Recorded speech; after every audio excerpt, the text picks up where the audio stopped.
On top inside Edo today, Obaseki don assure of sustainable Deve, put good policies for ground to attract investors. Edo State Governor Mr. Godwin Obaseki don reassure residents say government go continue to put for front the creation of plenty opportunities to attract investors and improve livelihood wey dey purposely to drive sustainable development. Obaseki tok dis one wen e receive Grace Kramer, di Manufacturing African Advisor at the Foreign, Commonwealth and Development Office wey come for courtesy visit for Government House. Im come note say dem dey try to improve the life of Edo pipo as dem dey undertake a lot of reforms. Obaseki come say dem as government dey try to see diasef as enabler wey dey make things happen, say nothing dey wrong if government make dia citizens rich and wealthy. Im say make we leave the mindset wey dey support say pipo wey get money pass government go fit start cool.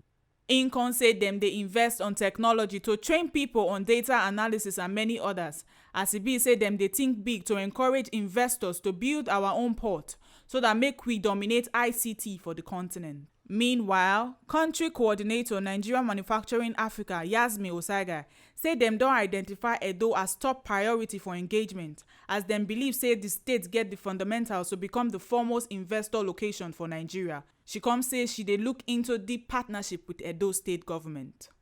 The ogbonge pipo wey come for the courtesy visit na Kemi Onabanjo, Head Edo State Investment Promotion Office, Mr. Kelvin Uwaibi, Edo State Governor Mr. Godwin Obaseki, Manufacturing Africa Advisor at the Foreign, Commonwealth and Development Office Grace Kramer, and the Country Coordinator Yasmi Osaga.